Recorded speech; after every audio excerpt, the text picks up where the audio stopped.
It's time to mind your business with me, Jamillah Lodge. Tune in to find out how to mind your business with BEDC, special guest entrepreneurs, industry experts, and more. Brought to you by BEDC. Bermuda business starts here.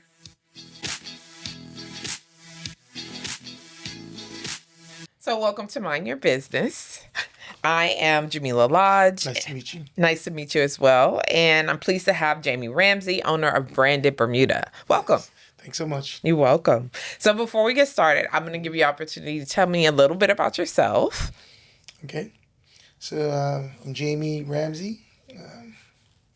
I'm 43 years old, and I've been running BrandIt for about 17 years. Oh, wow. Okay. Yeah. It's been a bit of a challenge, but very rewarding. And my knowledge has grown tremendously over the years. And I'm really thankful to my clients, especially my grandfather clients, for taking the opportunity to see my potential and executing accordingly. So what made you decide to start BrandIt? Okay, BrandIt. So basically, there had to be early 2000s. I used to always go to different events, and they'll be giving out these POS items like bags, light up items, different things of that sort, towels, shorts, and basically one of the companies that I used to follow a lot was Heineken. They always gave out great POS, and when you say POS, what you mean? Point of sale. So okay, things of branded items. So I got into. I would say that I like what they offered. So basically, I started to do my research for. I used to be an organizer for Soca versus Reggae or yes. Vinjum. Yes. And with my mates, and I was always in charge of ordering the POS.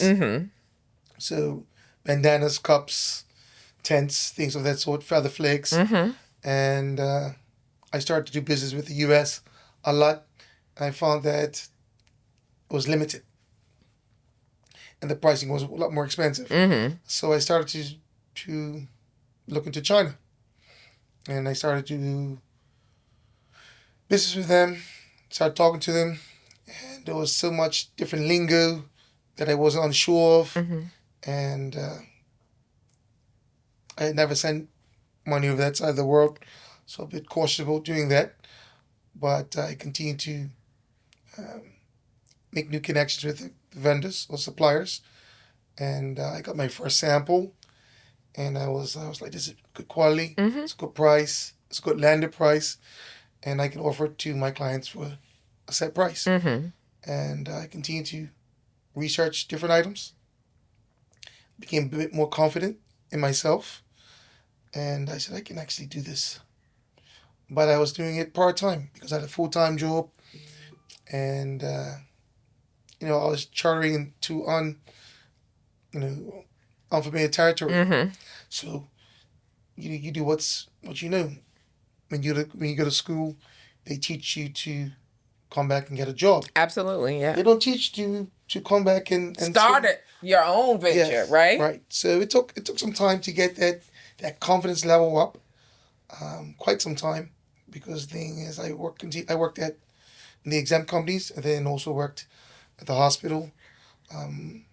Once the recession hit in 2008, then I was made redundant, and for 6 weeks I didn't know what I was going to do. Apply for another job, like you're told to get a job. Yeah, you got to get a job.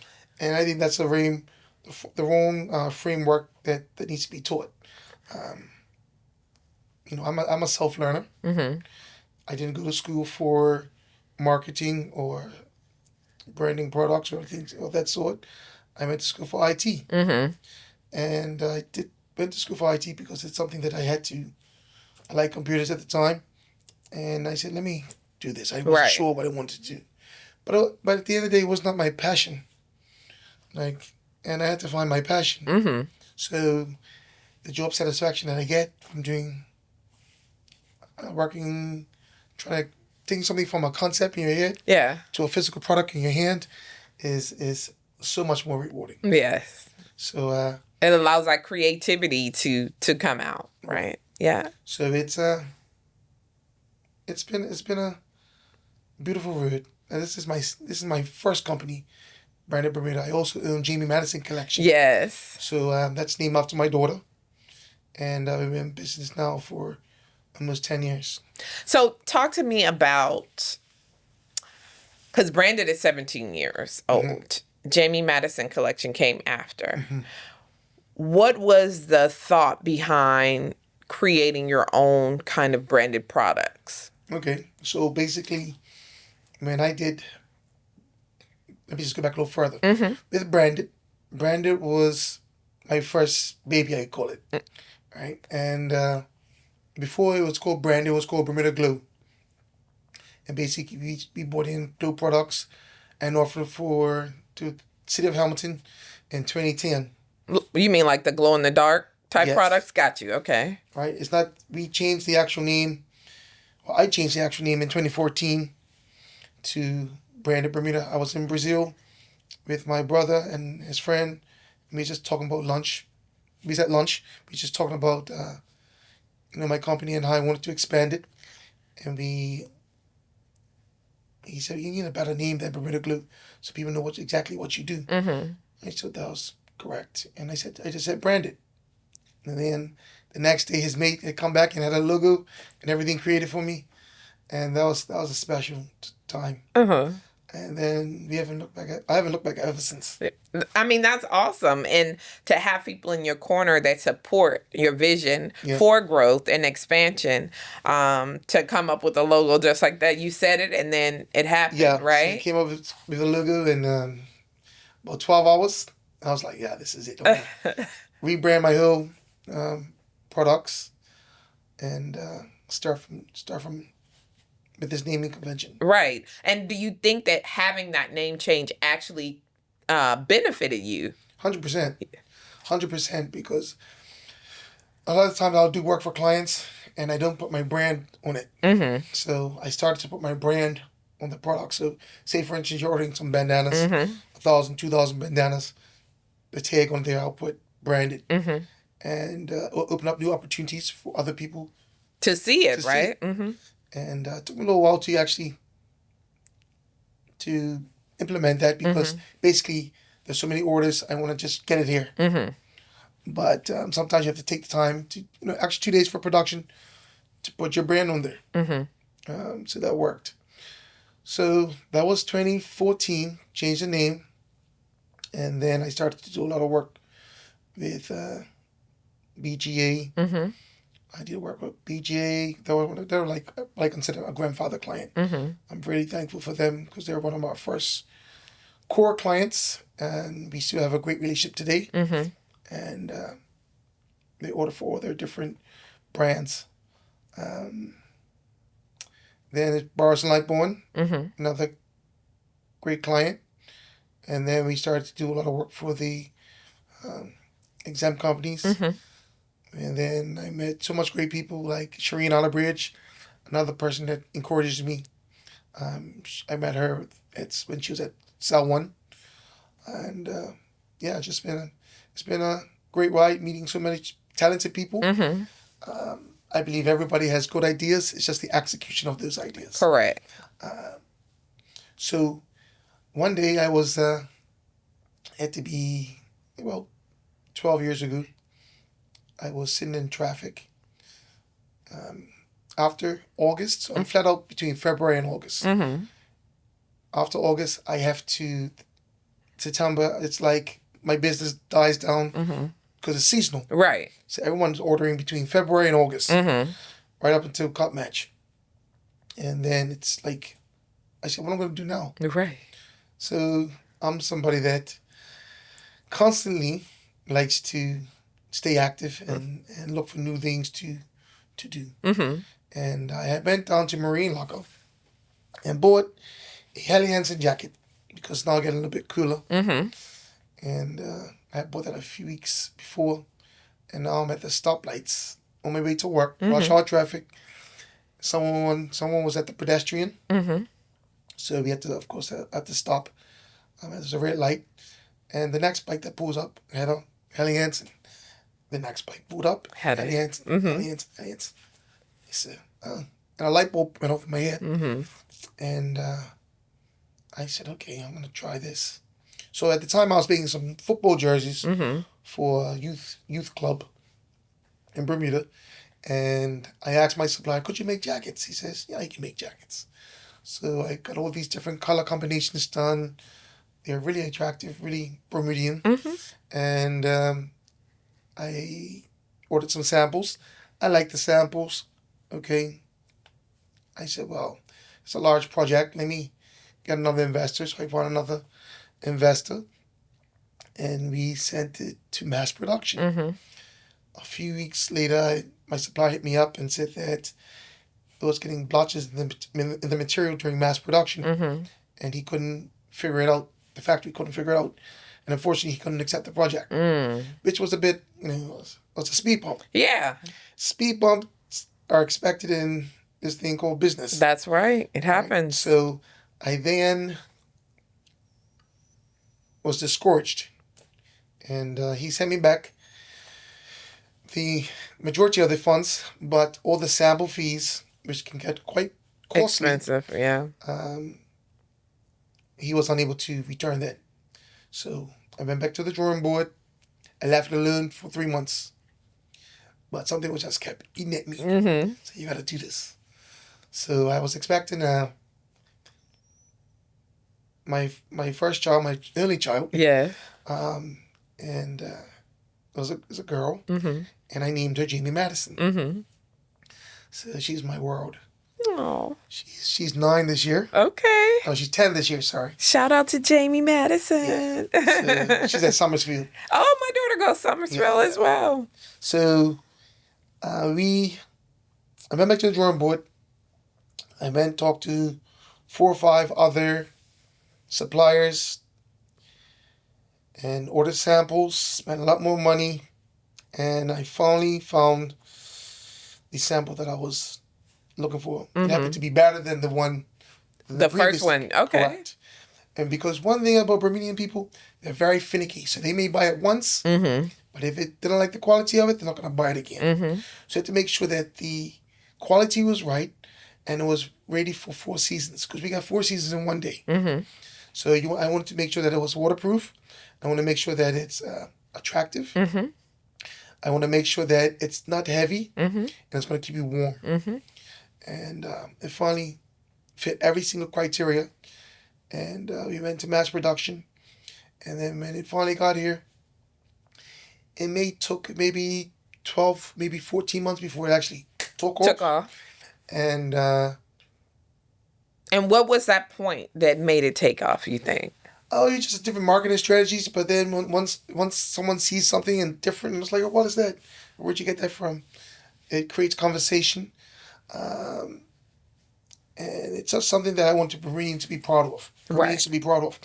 Basically, I've traveled throughout the world, and I find that people who have a lot of national pride, I felt that Bermuda didn't always carry that. Some people may beg to differ, but I wanted something that people would be proud of. They can wear.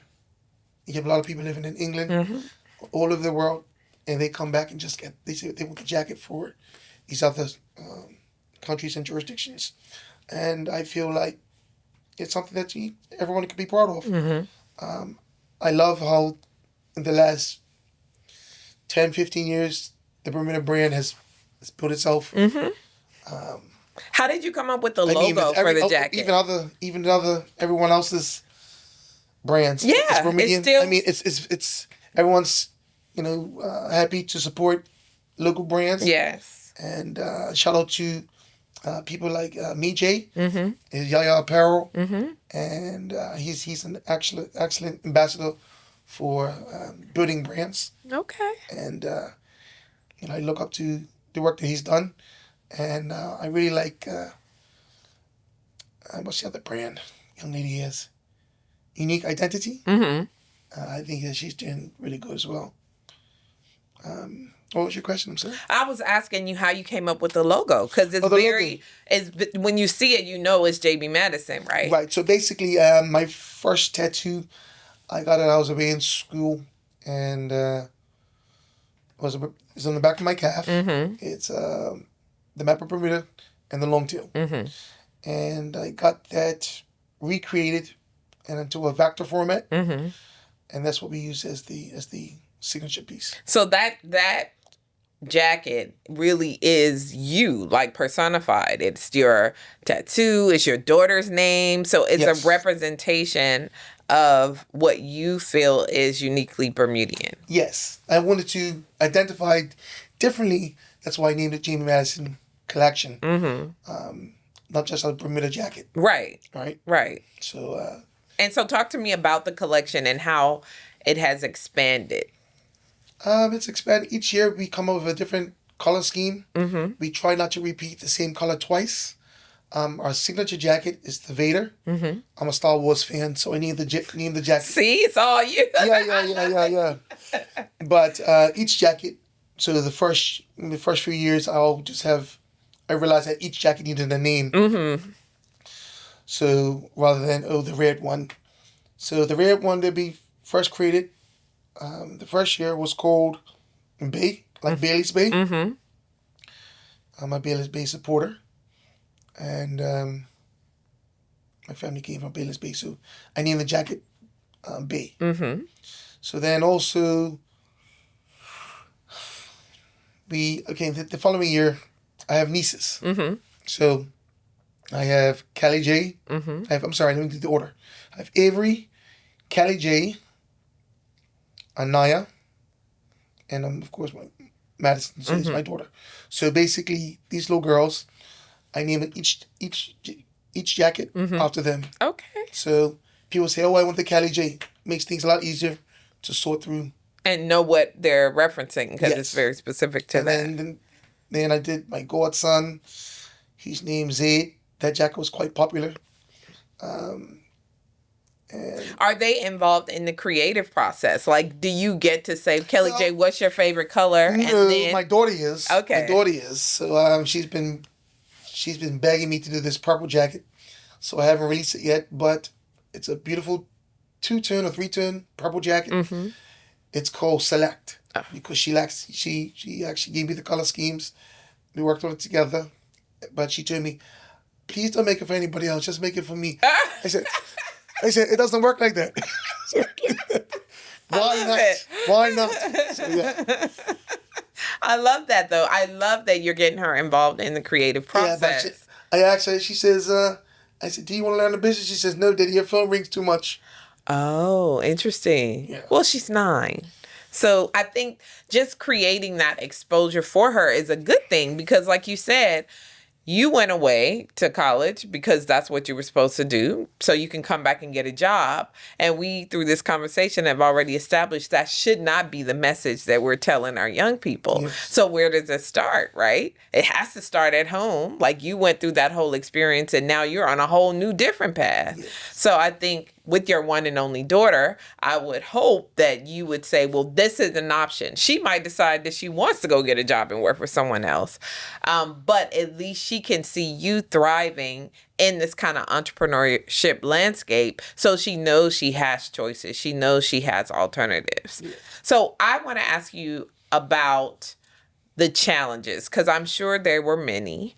But from your standpoint, when you decided to take on doing BrandIt fully, because you've been at it for 17 years. So what would you say was the most difficult challenge for you once you made the decision to do full-time for yourself? Okay, well, that question. So basically, I went full-time 3 years ago. Okay. So May 19th is my anniversary, and it's a significant date to me because I stepped out on faith. Mm-hmm. I said, I pray a lot, and I said, "Lord, you brought me too far to leave me, and I want to be in the deep end of the pool." Mm-hmm. So basically, I got up from my desk and I resigned, and I haven't looked back since. Mm-hmm. Now, the challenges that comes is that I don't have balance. It's very difficult. That's the dark side of being an entrepreneur, is that you don't have balance. You don't always have balance, and you don't know how to turn off the clock. So I'm always working. I'm on vacation. I'm still working, and it can be difficult on your family. So it can be difficult on my daughter. It can be difficult on my wife. Mm-hmm. It's difficult on my friendships. Mm-hmm. But if they're true friends, they know that, hey, he's in the kitchen, he's working, Mm-hmm. and he's ready to come off for air, he will. I haven't changed. My priorities have. Interesting. Yeah. Yeah. So That's a soundbite. Right. But that's dark. That's why I consider a dark side to being an entrepreneur. You have to make a lot of sacrifices. My father used to always say, sacrifice and success are two good friends. And, I'm inclined to believe that, and I live by that. But if you set a goal for yourself, it may get delayed because of you trying to go to this event or do this. You have to make a decision. What's more important right now? What's more important for you to reach your goal? Always set a goal. When you're an entrepreneur, you have to set goals for yourself. Goals then turn into milestones because at the end of the day, you want to constantly push for new goals, right? And that's what success looks like. So you have to set realistic goals and then extraordinary goals, and you have to meet both of them at some point. So talk to me about one of your extraordinary goals. Still in the works. My extraordinary goal is to, right now, okay, let me back up a little further. Okay. So basically, I feel like I always have to have my hands in every project. But I want to get to a point that I can step back. All right, you don't see what's he, Bill Gates still serving. You don't see that, right? But right now, I'm still serving clients. I'm still very much involved with every client. I had someone that worked for me that was extraordinary. Her name is Sunday Smith, and she helped me push BrandIt to what it is today. I'm thankful to her. She no longer works with me, I'll say. I don't like to say work for me, but she worked with me. She has started a family, and but she was a great asset to me. And I've had other people over the years, but it's hard find that right person that understands you and able to work with you. She was great, and she's a brilliant person. And now she got a family, a small baby, and I'm really happy for her. We just had dinner about a week ago, and she's like, "How's things at BrandIt?" I was like, "We miss you. We miss you. But it's also great to use different tools such as AI. Yeah, you have to. So I use it's built into my Google Suite, and it helps me get through 80 emails a day with a little more ease. So what I'm hearing you say is that in order to create that balance, you need to identify a team that you can rely on. Yes, I need a team that can support you and your ideas and your vision for BrandIt. Yes. So basically, I would like to step back a bit, and how are you sourcing these? How are you doing it? Well, it's difficult because I use some folks out of India for my graphics, and I have two really good designers that they get back to me in a timely manner, quick, fast. I don't like to keep people waiting long to get back to them. I like to if someone sends me an email, I like to respond to them within, worst case scenario, 3 hours. Mm-hmm. So I want to keep the conversation. Even if there's a delay, always communicate to the client that there's going to be upcoming delay. But yeah, I would like to get my team to grow. So I'm looking for maybe 2 other folks to come help out, so I can actually. Well, shoot, they might be listening right now. Yeah, but they gotta, it's a certain standard I expect, Of course. and it's not always. That's the hard part sometimes, Yeah, right? and yeah, exactly. Sometimes I feel like, well, it's better I can just do it myself. Well, But that's not the right mindset to no, always it's have. not. And Because you can't grow that way. Because No. you only have 24 hours. Like you said, you have a wife, you have a daughter, and they deserve to have some of your time too. Your Yes. friends too. Yes. So you've been at it for 17 years, 3 officially full time. And so to make it to another 17, you have to start making the time to Yes. identify those key people that can help you build the business. Yes, I'm fully agreeing with it. It's just difficult, and it's hard to find the time to try to find someone that can meet your goals. Mm. And yeah, that's what I would like to see myself doing in another year or so, having maybe 2 staff members. And be a well-oiled machine. Yes, I love it. So now I want to know, because you're doing a lot. I'd love to understand the breadth of the services that you offer. So based on our conversation, we know you do Jamie Madison. We know that you provide POS goods to corporates and brands and things like that. What other things do you do? Okay, so basically, a client comes to me with a concept of their tent, the custom tent. We sell a lot of custom tents. You give me your idea, you send me bullet points. We then go and brainstorm. Sometimes we do it through AI generator, generates images. We then take our 2 graphic designers and tweak it, and then we give you 10 to 15 options. I try not to give them more than 10. Yeah, that's a lot.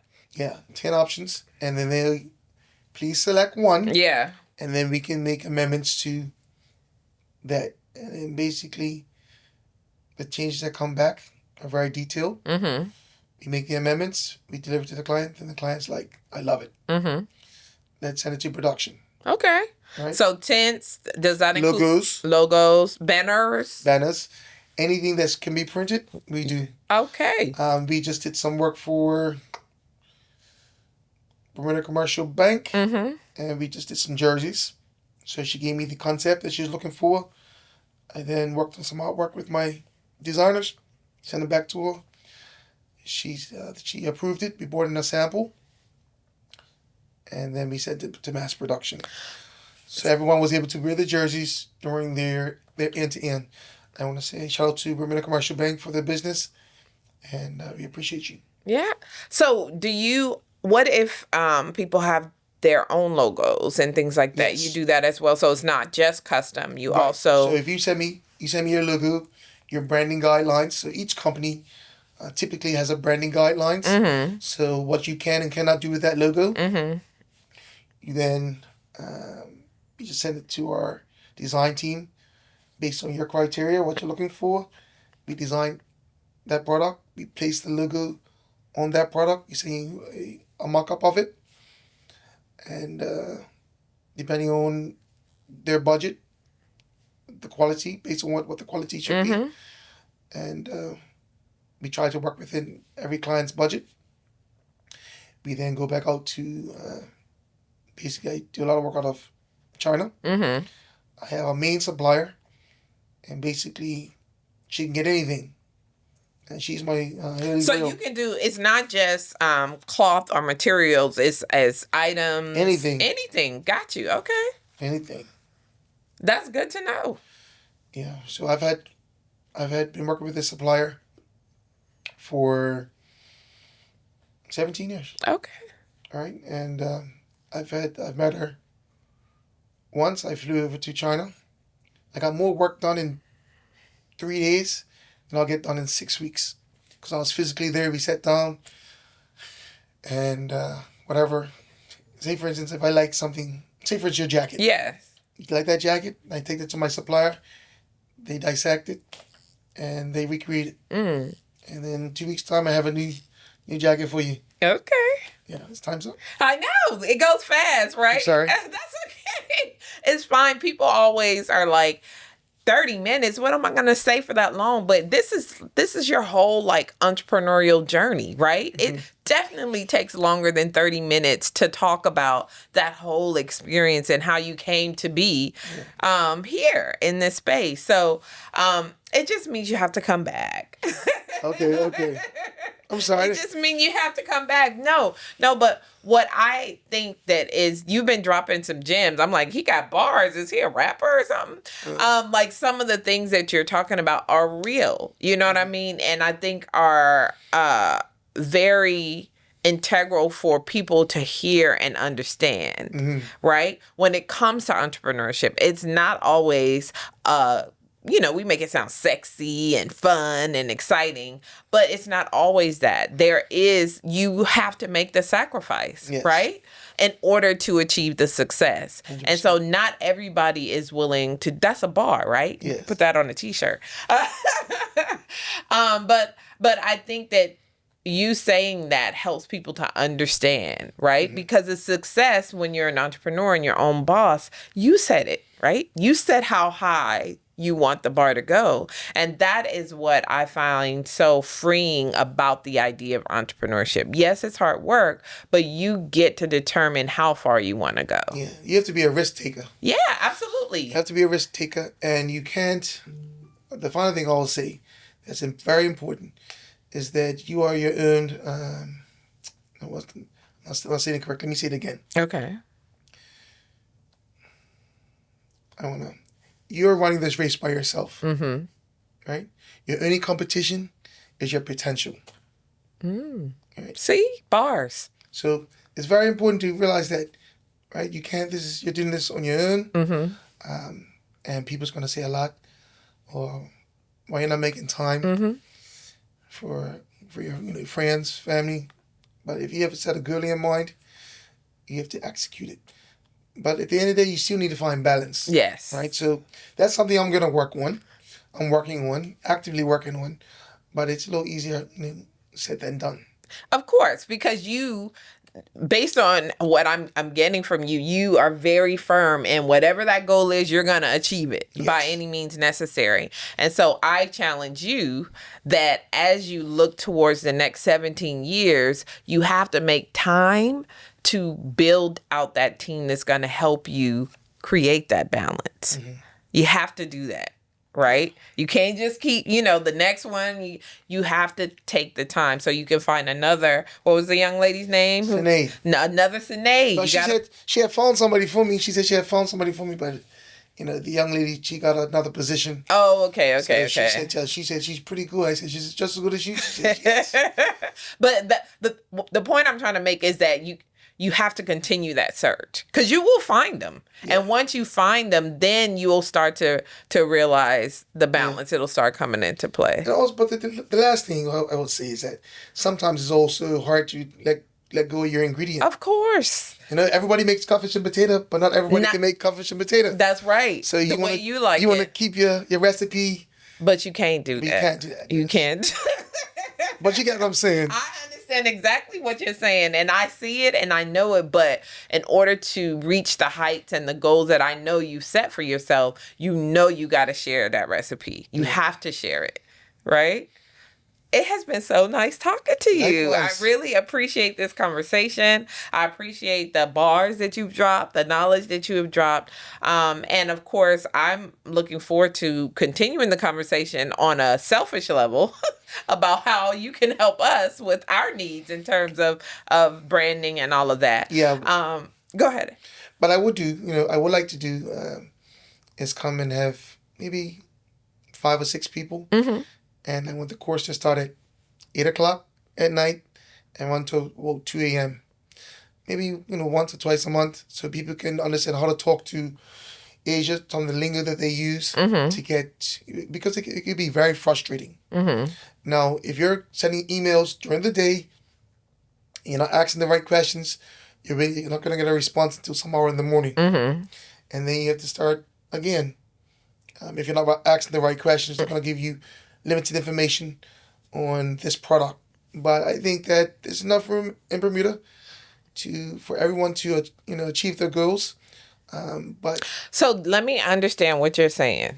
You said you want to offer a course for people who are interested in creating relationships with suppliers in Correct. China, and you will walk them through the process of how to do that. Correct. Well, you came to the right place, sir, because we can make that happen. It happens. That's between 8 o'clock, 8 p.m. and 2 a.m. If people are serious, they will do it. Yeah. Yeah. Well, a small group of people. Yeah. I mean, if you want us, our help to facilitate that or use this space, then we can definitely continue that conversation. But that's the kind of stuff that we need, because people do struggle, especially people who import goods, with how do you make the connections? How do you identify good suppliers? Because like you said, one minute you go, you get samples, you think you found the person, then it doesn't work out. So that's lost money, that's lost revenue. So that, I think, would be greatly beneficial for those who are interested in bringing in. It's not going to be smooth sailing. No. But the thing is, after a while, you're going to see the benefit of your labor. Yeah. Fruits of your labor. Yeah. So, okay. Well, let's have a further conversation about that, Jamie. Yeah. How can people get in touch with you if they are interested in getting any of your products and services? Ramsay at BrandItBermuda.com. I respond to emails very quickly. Please don't send me a WhatsApp. I'm not very good at lost. that. Yeah. Well, your preference is email, so do the email. Yeah. And do you have a website where they can look at the product? Okay. So basically, the website just got rebuilt. So basically, we can take orders directly online. You can talk to the actual designers. Say, for instance, you want to put ABC on this tent, and then it has to be purple and yellow or whatever. You give that information to the designer. He then sends you back a mock-up. And then that's just initial draft. Then you talk back and forth through a chat. Basically, until you're happy. Once you're happy, you then can place the order. I got a notification that you're ready to place the order. I then process your payment and send your order to production. Okay. That's something I've been working on for the last 6 to 8 months. And now it's ready. It's just about ready. What's the website address? BrandItBermuda.com. Okay. Now, there's a lot of different items, but there's one last update for the actual designer to put up all the new products. Once that's done, then we're going to be cooking with gas. All right. And when do you think that's going to happen? That should be happening in another week or so. Okay. Well, we'll look forward to it. Yeah. It's been a pleasure minding your business today, Jamie. Thanks so much. Good to see you. Thank you. And remember, if you don't mind your business, who will? Exactly. I love the name. Thank you. Thanks for tuning in to Mind Your Business with me, your host, Jamillah Lodge. Tune in next week, Thursday at 4 p.m. because if you don't mind your business, who will? Mind Your Business is brought to you by BEDC. Bermuda Business starts here.